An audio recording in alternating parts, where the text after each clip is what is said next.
What's good, right? I don't know about y'all, but this last season in my life, it's been like a lot, okay? It has been unexpected. Like, I know one of the last episodes was called The Unexpected, right?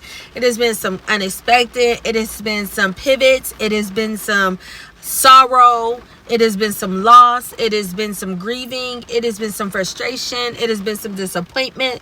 Can somebody relate, okay? It has been, but it has also been some great things. It has also been some good times. It has also been some celebratory moments, some rejoicing. So, it's not all bad, right?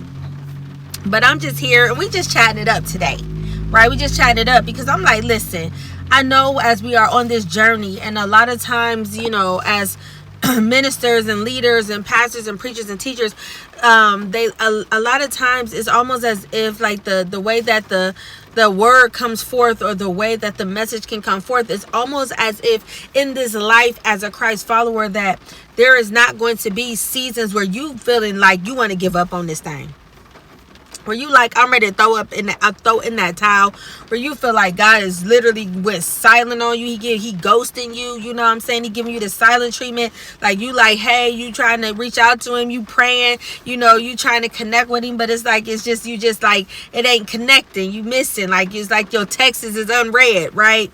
And you've been praying and you prayed and you prayed and you had not seen anything shift or anything happen. So you exhausted and you tired of praying. And of course the Bible says, be not weary in well doing. But what happens when you feel weary in well doing, as doing all the things that you're told? And not to say that, we all do it perfectly. I know I don't, but I try my best.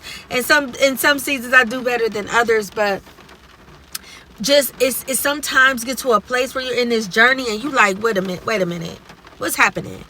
Like, Lord, is you there? Do you care? Do you hear me? Right? And this is a conversation I've been having with my friends a couple of times over these past months in particular. Like, Lord, where are you?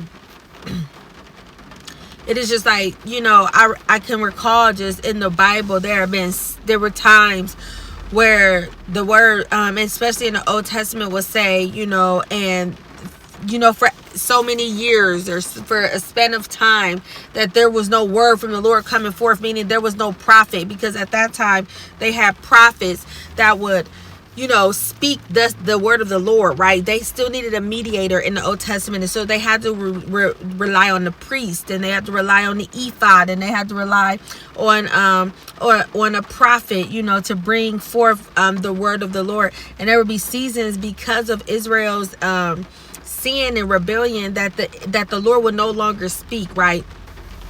Even when it comes to the children of Israel being released from bondage, there was a period of time, like, to put it in perspective, they were in bondage for over 400 years, and at some point they have been obviously crying out the whole time. I don't know about you, but bondage, I'm not trying to be in bondage 4 minutes, let alone 400 years. So I'm crying out immediately. So they had to been crying out way before it got to that place where God answered them. And in those hundreds of years that went by, that the Lord seemed silently, seemed mute, like he just wasn't hearing their prayers, and he didn't see their plight and their distress. And they felt probably like God had left them, like God had just forgotten about them. And it just was a sudden moment where God had looked down, and their cry came before him, and the Lord remembered his covenant, right? There are times in the Bible, so it is not unbiblical for God to be silent sometime. I believe God is silent sometime just because he's wanting to see how we're going to respond. He wants to see, like, are we going to continue to trust him? Are we going to continue to believe? Are we going to continue to be, to stand firm and be steadfast on his word? And it's not easy, y'all. I'm here to testify. It's not easy. Even the strongest of believers have their moments where they feel defeated, right? And this has been one of them seasons, y'all. I don't know if y'all can relate. If you can, please let me know. Hit me in the comment. Leave me a comment. Let me know that you know what I'm talking about. Like, sometimes you feel like, you know what? I had enough. Enough is enough, Lord. I'm trying to do everything I know to do. It's like every time I think it's going to work, or every time I think this is the answer, or every time I think this is the door and the opportunity, it just, something happens, right? I'm telling you. I know that I know. And y'all, let me tell you, y'all, like, this is just like, for real, this is just a open conversation, just transparent conversation. You know how we do on this podcast. We keep it hot, honest, open, and transparent, because the goal is for my honesty and for my experiences, or my lessons, the things that I've learned, or the things that the Lord has taught me, the things that I've studied, right? The things that I researched, to be to be able to help you, to be a tool, to be, an encouragement, to be able to help you. And so if I'm not honest, I certainly can't help nobody else if I'm not even honest with myself or with my listeners. And so I wouldn't even do y'all like that. But I got to tell y'all, let me tell you, it's times that I done been over here, like, okay, like, I have not been able, I couldn't barely pray. Like, I was not praying. I was not reading my word. It was just like, I felt like I was in a drought. Have you ever felt like you was in a drought? What happens when you're in a dry season? Come on, somebody. You know what? Hagar just came to my mind. I remember, and I don't even have my Bible in front of me, but I can grab it because it is right here. But the story of Hagar, when she was running away from Sarah, because now Hagar is pregnant. Now, mind you, Hagar got pregnant not because of her own accord, because she just wanted to be pregnant by Abraham, but because Sarah and Abraham decided that she no longer wanted to wait on God. Excuse me, y'all. She no longer wanted to wait on God. Like, and I understand Sarah. Like, I don't know, a lot of times when we read the Bible, we look at Eve, we look at somebody like Sarah, and we look at them from a post-experiential time, meaning they were living these things out real time. So the things that we read, like, we see how it comes together. We see how God answered them. We see how God was faithful. We see the consequences of, Eve eating the fruit. But in that moment, they didn't see. They were living it real time. Like, they didn't see the outcome first. Like, we read the Bible and we come in, it's historical to us. These are past occurrences, right? So we see the fullness of the picture for them that they didn't see. So I understand how Sarah, even being married to Abraham, and Abraham being a friend of God, right? Even being, trusting God enough to follow your husband, being so submitted that you understanding the context of when they left his house, his father's house, that in that time, in that ancient Eastern time, was literally their whole foundation, their safety net. Like, they were communal. Like, the the ancient people, and even a lot of the people over in the Eastern world are communal. What does that mean? They live around together. They live in like a whole little area, and it would be like all of their family, right? Or maybe in the same home, but once you got married, you were not in your father's house, but you were in the vicinity. Like you might live next door, you might live a little bit down, but you were in the community, right? They were in close-knit communities, and the foundation was having that family and that security and that safety and that protection, right? And being the firstborn, having birthright, having blessing, having an inheritance, having the responsibility to do the changing of guard with the father when he passed away, to become the next patriarch of the family. So it was just, it was so much value, and it was so customary for someone like Abraham to stay in that position. But for Abraham to hear from God, and God say, leave that, everything that you have, leave all of that security, leave that whole foundation, leave all of that responsibility, even leave the blessings that's tied to it, and go follow me. Go to the place that I'm showing you. Don't even have the destination. You don't have the coordinates. You don't have the the information to enter into the to enter into your GPS. All you know is God said go this way. And for him to not only do that, but to take his whole family, all his servants, all his belongings, to pack up everything and just go. For her to even submit to her husband in such a way, to follow him, to do something that could be that scary for them in that time, that would have been very scary. That would be like if God came to you and said, quit your job, leave your house, sell all your possessions, empty out your nest egg, your pension and your 401k, like everything that you have built up, or everything that came to you, and it became a comfort and a safety net, and it was a preparation for your future transition. Give all that up and go follow me, and go somewhere that I'm going to show you. You would be scared. Yes, it's God, but you'd be scared. So she submitted her husband and trusted her husband enough to follow him, right? But when it came time to the waiting on God, see, it's easy when you are able to see God and hear God. And when I say see him, I mean you can see him intricately moving throughout your life. You can see answered prayers. You can see doors open. You can see, God give you a word to speak through a person. You can hear God's voice through the word of God, right? All of these things where you can really see God. But what happens when you can't see God and you can't hear God, and there has been a promise and is yet fulfilled? And so many of us are in that place for whatever reason. I know multiple people. I can name so many of my friends, my close friends, and people that I know personally that are in that place where God is giving you a word. God is giving you a promise. He's told you that he's giving you the vision. He's giving you a dream. He showed you who you were going to become. He showed you the impact and the influence that you was going to have. He showed you, the business and the success. He showed you the ministry and the affluence and influence and the impact. He showed you, the marriage. He showed you the family. He showed you, traveling abroad and going to the nations. He showed you going on missions trips and, taking the gospel to all nations and all men. He's giving you the vision. He's giving you a dream. He's giving you a promise, and it's yet fulfilled. And for some of us, it has been years. So I don't judge Sarah, because I can understand how Sarah could get so frustrated and so weary of waiting, because she already received a promise at an inopportune time. Is that just like God? To give you a promise when you already feel like it's impossible, where you already feel like this ain't gonna never happen for me. She was already 65. In our world right now, people retiring at 65. Some people on their last leg at 65, right? Some people are like 2 moments from checking out of here. And I'm not being funny, like at 65. So imagine, and you can't even say that, okay, people live for hundreds of years.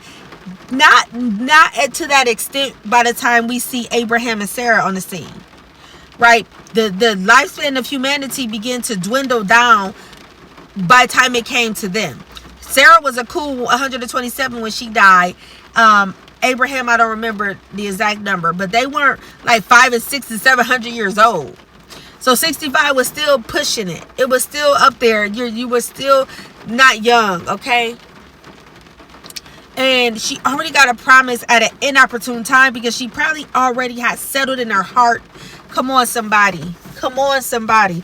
She had already settled in her heart and her mind. She had already come to terms with the fact that if I ain't had a child by this time, I'm past my childbearing age. I know that it's impossible. If I had hope all these years up until these last few years of my life, I don't hardly have hope now, or if I don't have hope at all, because I'm already past the time that everybody is to have babies. I'm past the time where the doctors say that you can conceive and bear a child. I'm past the time where my eggs are fallible and functional. I'm past the time where my body and the biology of my clock has already stopped ticking.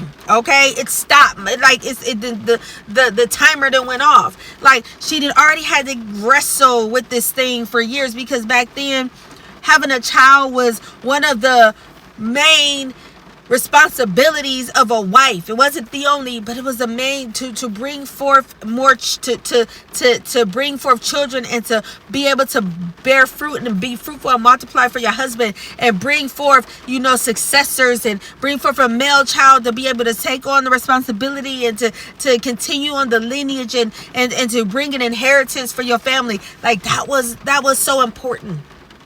So she already had the stigma, right? She already not only had the stigma, but she already had the shame that she had to carry with her for 65 years, however long it was that her and Abraham was married. 40 years, whatever, I don't know.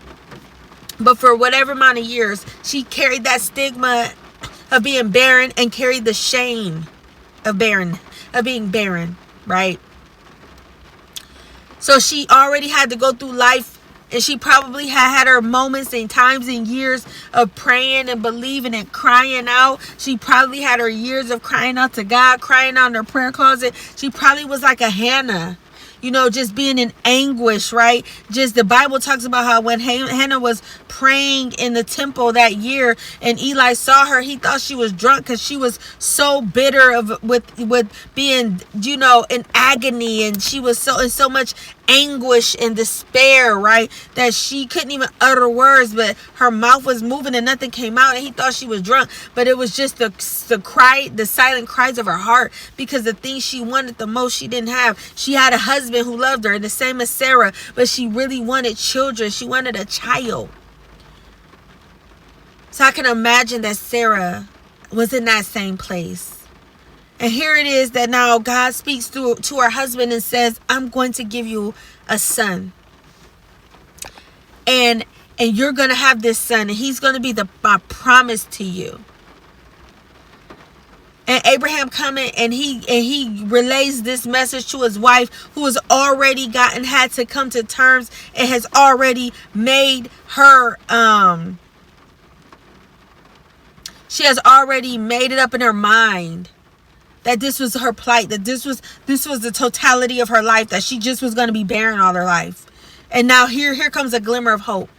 Here comes a word from her husband, to whom she loves, she honors, she trusts, she respects, because she submitted to him.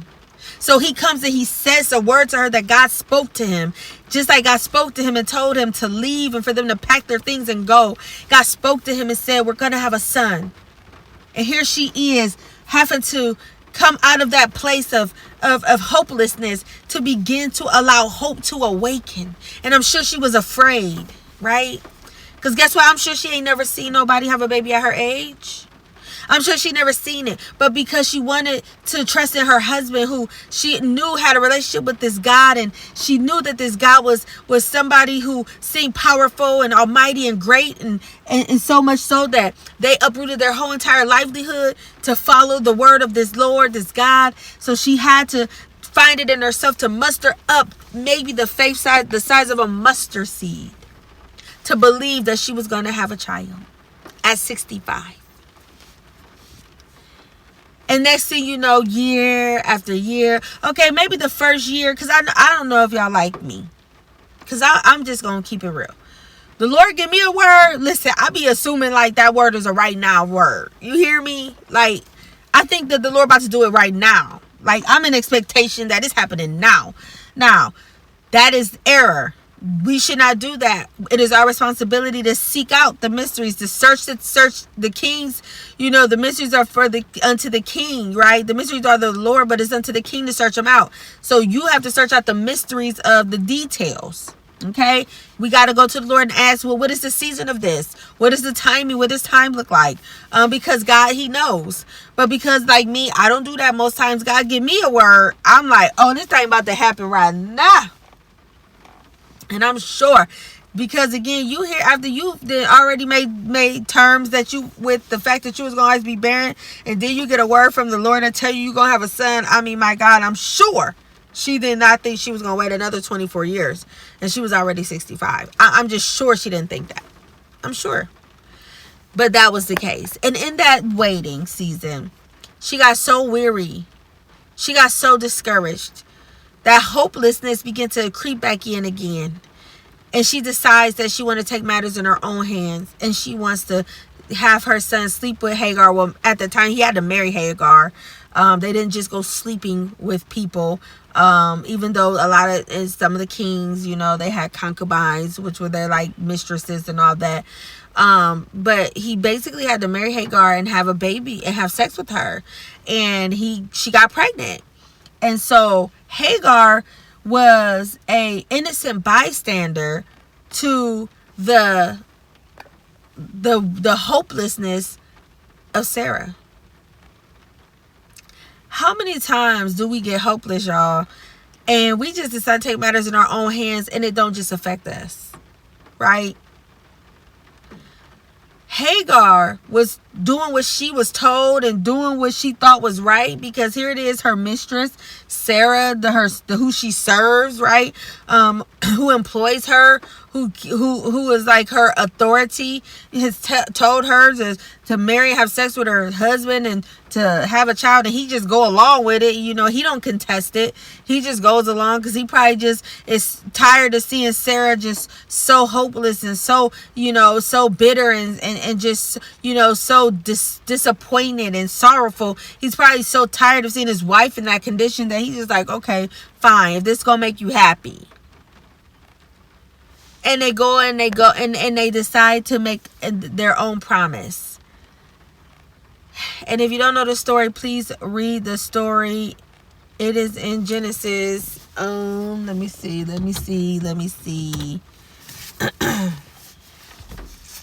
Because it's in Genesis 12 when they leave. So let me find real quick, guys. Give me a second. I'm in the car. It's a little dim in here. So give me a second. So let's see. All right. So I think like around, let's see, where is this? Yes. So let's see. Hagar has to be,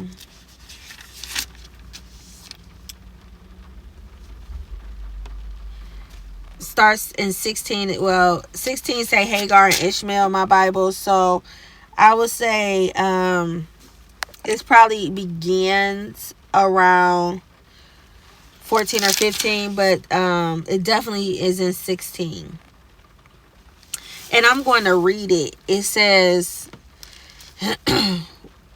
when she knew she was pregnant, she began to despise her mistress. Then Sarah, I'm sorry, guys. Then Sarah said to Abram, "You are responsible for the wrong I am suffering. I put my slave in your arms, and now that she knows she is pregnant, she despises me. May the Lord judge between you and me." So now she flipping the script, y'all. "Your slave is in your hands," Abram said. "Do with her whatever you think is best." Then Sarai mistreated Hagar, so she fled from her. The angel of the Lord found Hagar near a spring in the desert. It was the spring that is beside the road to Shur. And he said, "Hagar, slave of Sarai, where have you come from? And where are you going?" She said, "I am running away from my mistress Sarai," she answered. Then the angel of the Lord told her, "Go back to your mistress and submit to her." Then The angel added, I will increase your descendants so much that they will be too numerous to count. Then the angel of the Lord said to her, you are now pregnant and you will give birth to a son. You shall name him Ishmael, for the Lord has heard of your misery. All right, so I'm going to stop there. And I stopped at verse 11. And I started at verse, what is this? Verse 4. Okay. So Hagar ended up going to the desert trying to run from Sarai, because Sarai now, whose name was changed to Sarah, is resentful of the thing she created. She's resentful of the situation she created because it did not go the way she planned. Because that's what happens. The moment we in our humanness begin to try to take matters in our own hands, a lot of times they do not go the way that we planned, right? And so now she's despising Hagar, because Hagar feeling herself because she's pregnant. She got the baby. Sarai couldn't have a baby. And now Sarai feeling angry and she's mad because now Hagar around there smelling and feeling herself. And it's a problem. And she's looking at Abraham to fix the problem, even though she the one who initiated the problem. And he like, listen, I really don't care. I really want to be involved in this. Do whatever you want to do, because really I just was doing this to please you, to make you happy. You still not happy. The heck with it. Paraphrasing, right? Long story short, Hagar went to a dry place. She went to a desert, right? She ended up in the desert because she was running from a situation that she didn't cause, right? Now, I'm sure she could have contested, but maybe she felt like she was obligated because she was under the authority of Sarah. But because of her willingness to try to please the one that she's in authority to, she ended up having to go to a dry place, because now that same authority is now coming against her, is now mistreating her, right? And in that dry place is where she began to have this encounter with the Lord, where the angel of the Lord came and he found her and he spoke to her. And I just wanted to say, for those of you that are in a dry place or feel like you're in a dry place like me, right? Because you've been waiting on the word of the Lord to come to pass. You've been waiting on the promise of God to be fulfilled. You've been waiting for your circumstances to change. You've been waiting, Lord, for the miracle to happen. And you feel like you are in a dry place. Remember this, that even in the desert and dry place, the Lord God shows up. The angel of the Lord will show up and he will speak to you and he will minister to you and he will give you instruction or direction, or he will come through on his promise. He will make good on his word. Whatever it is that he has come to do, he will do it. Even in a dry place. Don't think because you're in a dry place that God cannot locate you.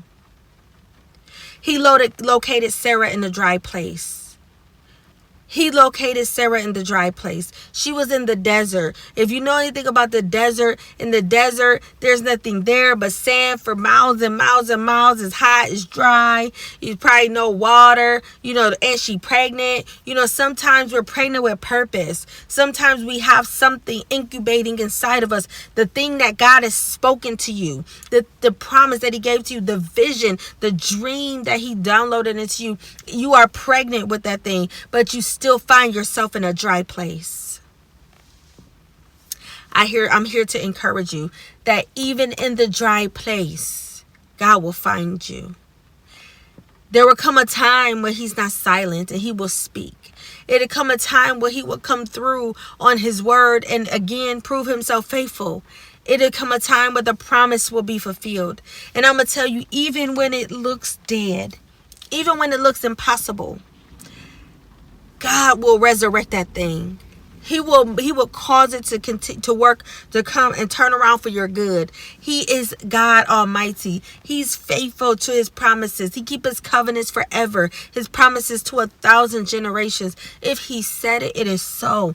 It is okay if you find yourself feeling a little weary. It is okay if you find yourself feeling like you're in a dry place spiritually, like you're just in a spiritual drought. It is okay if you feel like God has been silenced on you.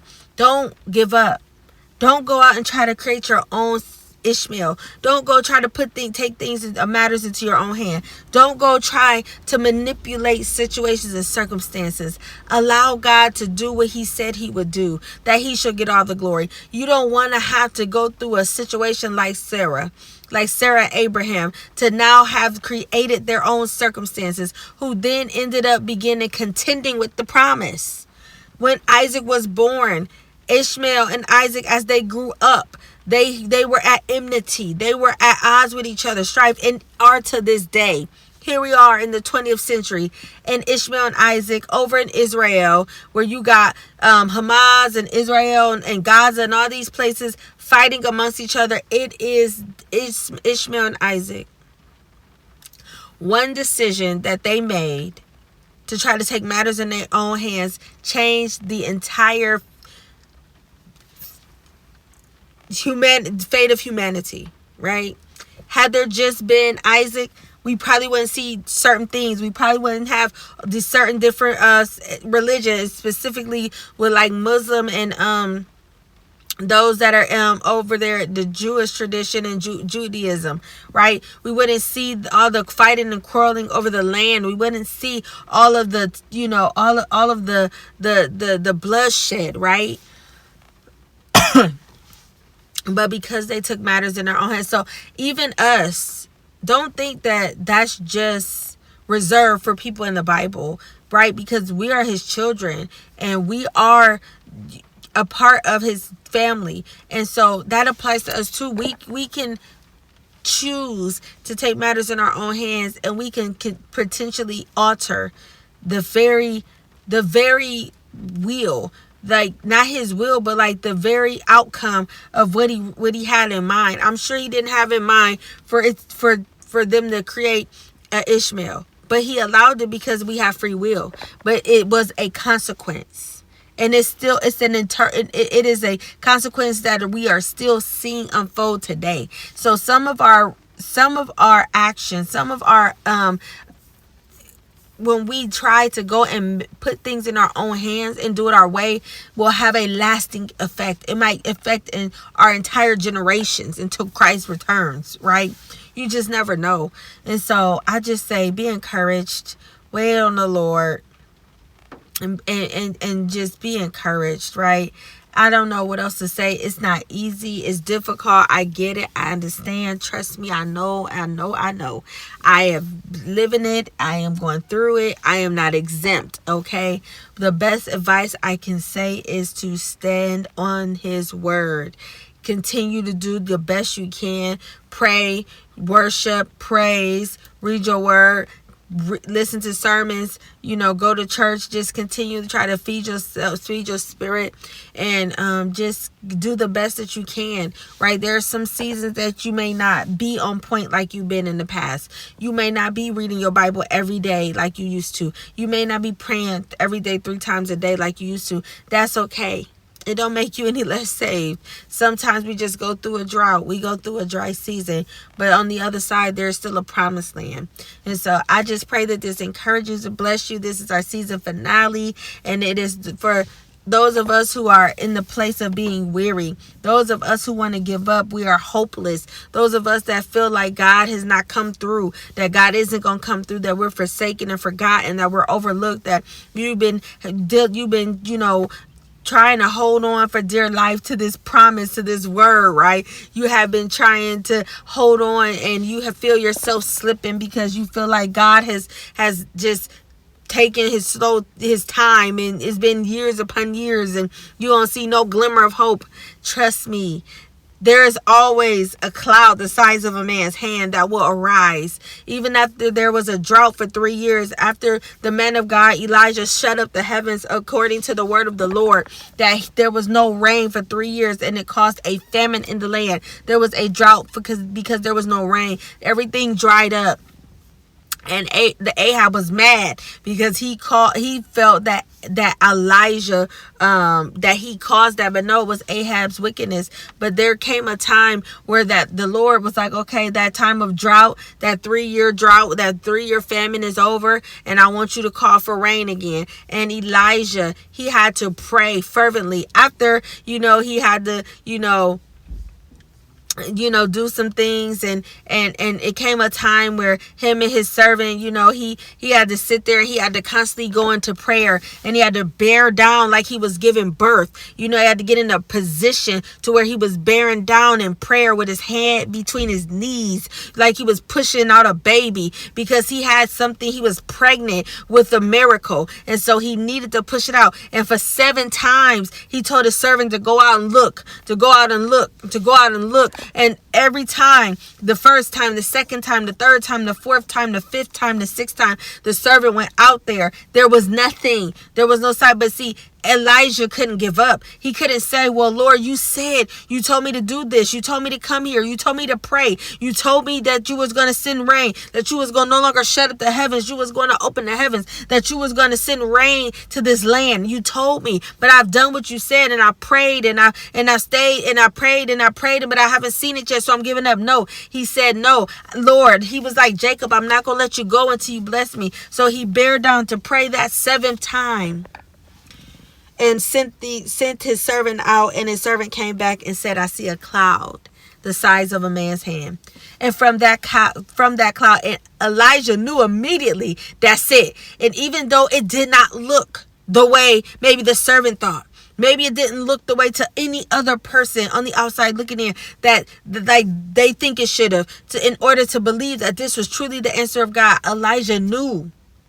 And he began to prepare, and he began to go to Ahab to tell him, listen, you better go take cover. You better go back to Jezreel, because there's about to be a mighty storm. There's about to be a windfall. And Ahab was on a horse and chariot. And Elijah, he took his cloak, and he tucked it up, and he began to run, and he outran Ahab on a horse and chariot.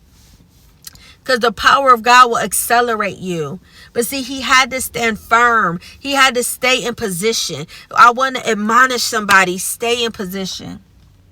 Don't leave your position because you haven't seen the cloud yet. Don't leave your position because you have not seen the cloud yet. Keep praying. Keep believing. Keep declaring. Keep decreeing. Keep praising. Keep thanking God for it. Because I'm telling you, you're going to look up, and the next time you look up, you're going to see some evidence, right? You're going to see some evidence that's going to assure you that God has indeed answered your prayers, and he is indeed coming through for you. And I just wanted to say, be encouraged. I'm telling you, that man of God, Elijah, could have gave up after that second prayer, third prayer, fourth prayer. Come on, some of us pray one time and it don't get answered, and we ready to just throw in the towel like, okay, this stuff don't work. But he had to bear down in prayer for however long it took. We don't know. We just know it was 7 times. We don't know if he prayed for an hour each time. Was it 7 hours? We don't know. All we know is he did not leave position until he saw that thing he saw it be actually birthed out. He's had to see the miracle of God be birthed out. And he was able to see the cloud the size of a man's hand. And indeed, there was rain. And there was a mighty rushing wind. And there was a rainfall. It was a torrential rain. It was like a thunderstorm, okay? So don't think that just because you've prayed, you fasted, you decreed, you declared, just because, it's been time and years has passed and you feel like, it's just getting more and more impossible. Don't think that God still can and won't come through for you. Because he is faithful. He is a miracle working God. And if he said it, it is so. He's promised never to leave nor forsake you. We have to trust in the Lord. We have to believe, even though we see all these other things around us. We have to close our eyes to the realities of life, and to believe what God has said, to walk by faith and not by sight, to truly believe, to trust, and have that confident hope that if God spoke it, it is so.